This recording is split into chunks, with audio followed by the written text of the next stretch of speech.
Shalom bien-aimés, bonjour frères et sœurs, bonjour à tous ceux qui nous suivent présentement dans les 5 régions principales de la Terre qui sont l'Asie, l'Océanie, l'Amérique, l'Europe et l'Afrique. Bien-aimés, cet après-midi, nous allons partager ensemble un message qui s'intitule « Voilà comment Jésus-Christ m'a épaté ». C'est un message qui portera sur les témoignages, les prodiges, les miracles et les signes que nous avons vécus dans notre ministère. Il y en a tellement, mais nous avons essayé de faire le résumé de quelques prodiges, miracles et signes pour vous encourager, pour vous fortifier. Nous allons lire sans plus tarder dans Exode 15, 11. Il est dit ceci, « Qui est comme toi, excusez-moi, ô Éternel, qui est comme toi, magnifique en sainteté, digne de louange, opérant des prodiges. » L'Éternel est un Dieu qui opère des prodiges. Qu'appelle-t-on par prodige? Les prodiges sont des actions extraordinaires qui dépassent l'entendement humain. Ce sont des miracles ineffables. Notre tête et nos mots ne peuvent les saisir. Cette brève exhortation est un message qui vient te montrer et démontrer l'omnipotence, c'est-à-dire la toute-puissance de Jésus-Christ via le Saint-Esprit. Le monde dans lequel nous nous trouvons est une planète d'abord spirituelle, ensuite matérielle et physique. Deux puissances principales sont en exergue sur la terre. Excusez-moi. Deux mondes antagonistes, ils sont en action. Premièrement, nous avons Dieu, Elohim, le Père, le Fils et le Saint-Esprit. Le Créateur incréé, le Roi des rois, le Maître de l'univers. Son royaume est composé des archanges, des 24 vieillards, des 4 êtres vivants, des chérubins, des séraphins, des myriades, des milliards d'êtres célestes, sommes toutes des anges. Et de l'autre côté, deuxièmement, nous avons Satan, qui est une créature de Dieu. Il est très adoré par les francs-maçons et les Illuminati, les sorciers, les magiciens, les satanistes, comme Lucifer, qui signifie astre brillant ou étoile brillante. Sa principauté, lui, il n'est pas roi, c'est un prince. Donc sa principauté, un peu comme Monaco en France, c'est une principauté. Sa principauté est constituée des esprits méchants dans les lieux célestes, des princes du monde des ténèbres, des dominations, des autorités, somme toute, des démons. Satan et sa cohorte de démons, des sorciers, des satanistes et des occultistes se sont fixés comme tâche principale la destruction totale de l'homme, c'est-à-dire sa santé, sa famille, son mariage, son travail, ses finances, son salut et sa communion avec Dieu, y compris sa mort inopinée et prématurée, loin de Dieu, pour finir en enfer. Voilà les desseins du diable contre l'homme. Car Jean 10, 10a déclare, le voleur, donc c'est-à-dire Satan, le voleur ne vient que pour dérober, égorger et détruire. Bien-aimé, toi qui me suis, je voudrais que tu saches que ta maladie n'est pas une bénédiction. Ton chômage ne glorifie pas Dieu. Tes gémissements matrimoniaux, les problèmes que tu as dans ton foyer, ne psalmodient pas Jésus-Christ. Pas plus que tes lamentations financières. Voilà le but de cette série de témoignages dont l'objet principal est de te fortifier et t'encourager à continuer à espérer. Si le Saint-Esprit a visité les autres, il peut faire autant pour toi. Car dans 1 Jean 3, 8b, donc 1er Jean, première épître de Jean, le chapitre 3, le verset 8b, il est dit ceci. Le Fils de Dieu, Jésus-Christ, apparu afin de détruire les œuvres du diable. Dans Jean 10, 10b, il est dit, Moi, Jésus-Christ, je suis venu afin que les brebis aient la vie et qu'elles soient dans l'abondance. La volonté de Dieu pour toi qui m'écoutes, c'est ton bien-être intégral. C'est-à-dire le bien-être de ton corps, ton âme et ton esprit. Le décor étant fixé, je vais à présent vous partager une série de prodiges, signes et miracles vécus dans notre ministère.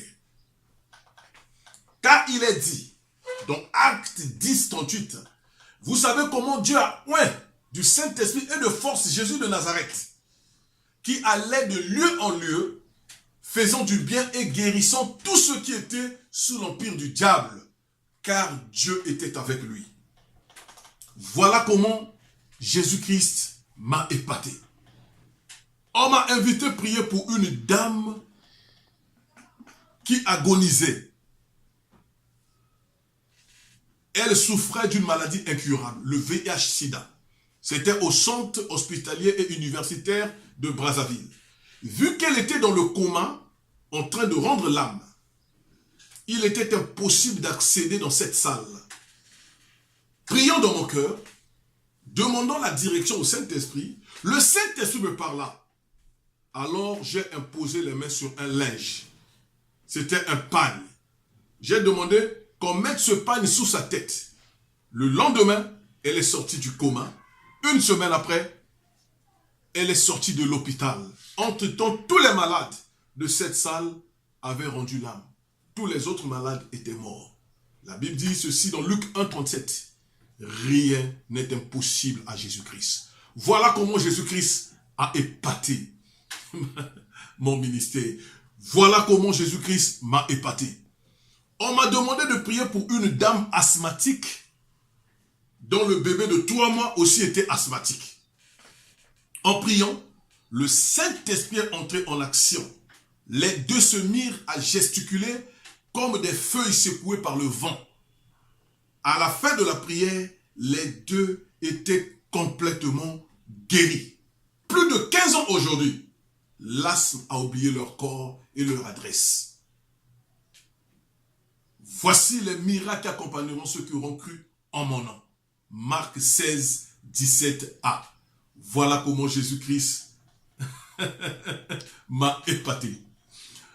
Un de mes anciens collègues qui est aussi un de mes soutiens dans l'œuvre du Seigneur, il croit beaucoup à mon ministère et il vient régulièrement prier avec moi, quoi qu'il soit membre d'une autre église.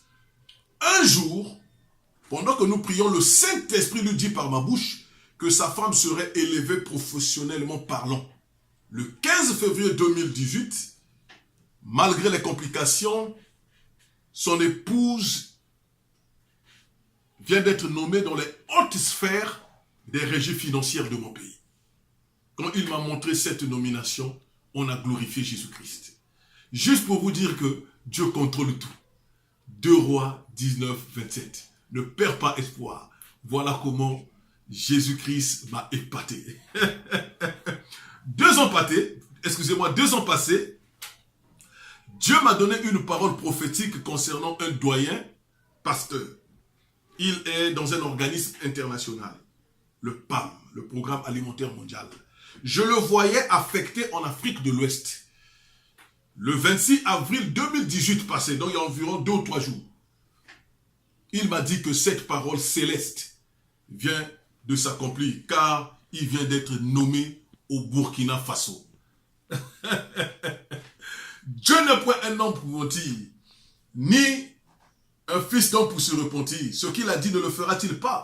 Ce qu'il a déclaré ne l'exécutera-t-il pas? Nombre 23, 19. Voilà comment Jésus-Christ m'a épaté. Une de mes filles, dont le fiancé avait de sérieux problèmes cardiaques, nous a mis en contact. Après une brève exhortation, j'ai prié simplement au nom de Jésus-Christ, au téléphone.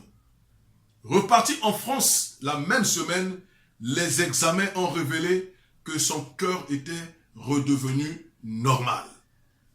Je suis l'Éternel qui te guérit, dit Exode 15, 26b. Voilà comment Jésus-Christ m'a épaté.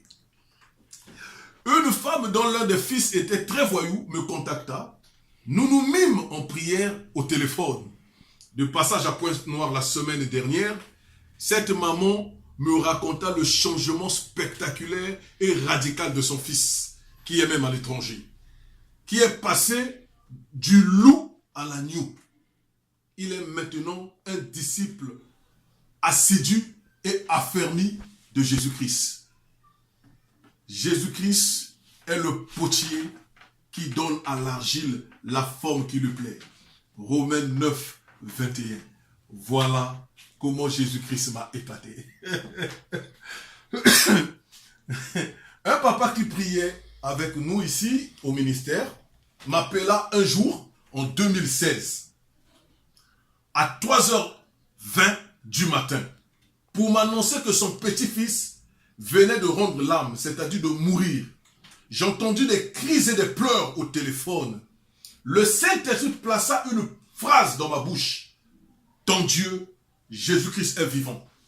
À l'instant même, le mort éternua et revint à la vie. Les parents se mirent à crier de joie.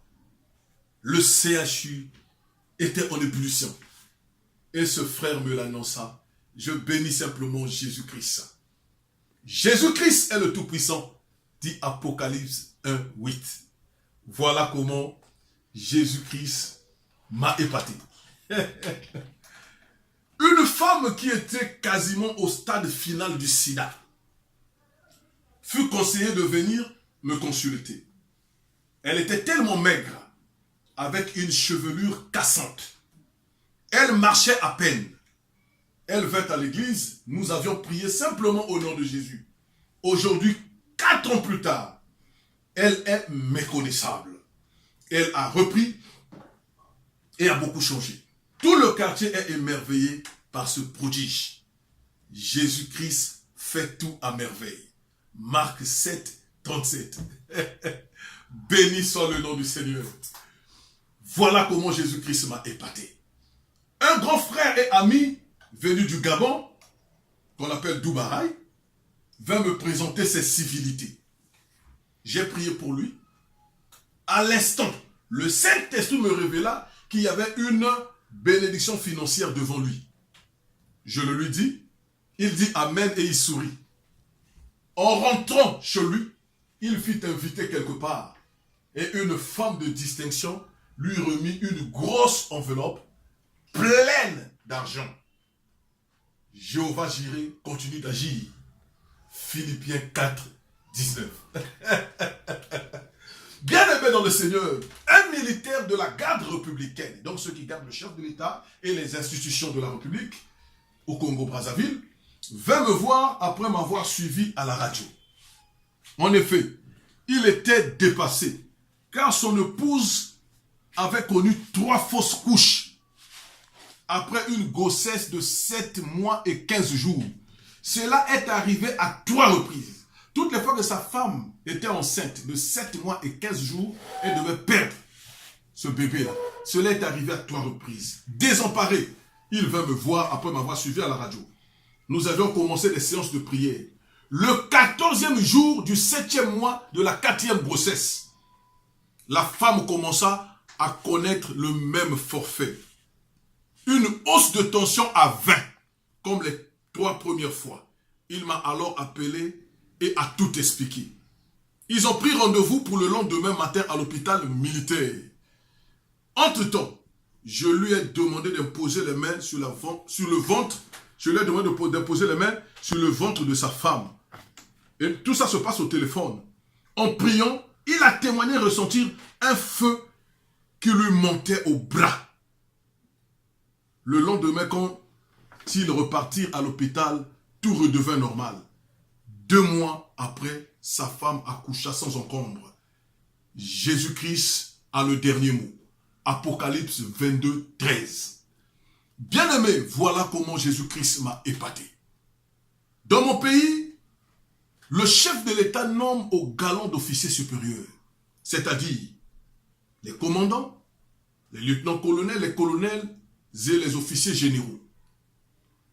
Un de mes fidèles fils et soutiens de l'Église devait être élevé au grade de lieutenant plein.